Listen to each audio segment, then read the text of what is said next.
So I'm Alyssa Goodman, and I am a professor of astronomy here at Harvard. In my astronomy work, I try to figure out how new stars form from gas in between the stars. This process takes millions of years, so it involves large statistical samples of observations that would show you what regions that form stars look like at many different times over these millions of years.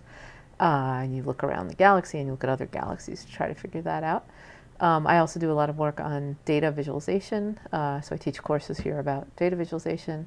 And then because we started this institute a few years ago called the Initiative in Innovative Computing, I've also gotten into all kinds of other what people would call e-science or cyber infrastructure pursuits, including some interest in scholarly publishing. And then I do a lot of work on education, STEM education research through a program called Worldwide Telescope, which brings huge volumes of data that are available online about astronomy to the public in a beautiful free interface that runs on the web and also on a desktop PC. And it's used in a lot of schools and by a lot of researchers. In astronomy, we're well known for having pioneered online access to literature, and so there's this thing that's oddly enough called the Astrophysics Data System, or ADS, which is how you get to almost all the literature that somebody doing astrophysical research would want. So we've had 20 years plus of using the web to access publications, and then a lot of what we're trying to do in what's called the Seamless Astronomy group here is tie data and open access to data more directly in with the literature. So for example, we're collaborating with the Dataverse team at IQSS to try to adapt the Dataverse for astronomy data, and we've done that. And then we're working with the journals of the American Astronomical Society, which is the main society, to try to get them to adopt data citation as a first-class citation like you would have to literature. And all of that is kind of necessary to build this new ecosystem where you have integrated open access to government-sponsored data that winds up creating the essentially government-sponsored literature.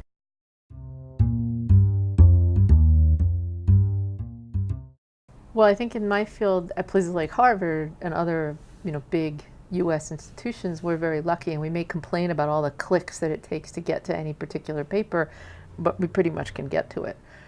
Whereas in a lot of other places in the world, or even when those of us here are traveling, sometimes it's hard to get to the literature. And so we've had the experience of what does it look like when you want to read a paper and somebody asks you for $29. You don't really want to give them the $29 because you know that you should have had access to this somehow. And so I think that at least a preview version, like a preprint version, should be available online and free to anybody, because in other parts of the world, it's not just an inconvenience that they don't have access. Sometimes they don't have access ever. And I think that there's so much talent out there that can contribute to the research enterprise that can't contribute if they can't see the literature. And that's one argument. And then of course the other argument is the obvious one that people make all the time, which is that the government paid for this stuff. Why should then it be closed off and private publishers are making a fortune selling you back your own research?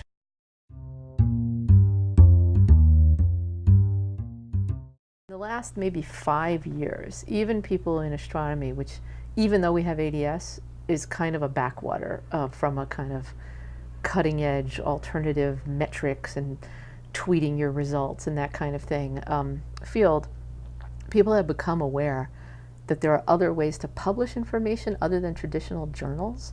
And so I think that people are more interested in, when I speak to people, they're more interested when I tell them about alternative ways to share information that aren't even let's make a traditional journal open. I think that just sort of has to happen, and it's almost inevitable. But things like interactive figures and paper writing systems like Authoria, where you can interlink all the material, are fantastic. But I think somehow somebody has to suck out a snapshot of that and save it. So I just think that there's an awareness in astronomy that wasn't there before, that there are these alternative possibilities, but you have to be careful, because as soon as people appreciate those, they think, oh, that's all I need. And then the same person who told them that there are these alternative possibilities has to go back and say, well, wait a minute, you don't want to go completely alternative because you're going to lose stuff, and you're going to lose the record of what happened, and you're going to lose format compatibility, and you're not going to be able to find these things. And so I think that there's a timescale issue. So open access in the really short term, all of these web pages and interactive things and links everywhere and preprints, it's all great. And for people who are actively doing research or students who are looking for data or something, this is fantastic. But for an archive of a scholarly record, it's terrible. And so I really think that the publishers and the libraries should get together, kind of reinvent their relationships with scholars to be the organized repository of what might really be these kind of flexible digital objects, but the same way that there's acid-free paper, we need some kind of acid-free digital record.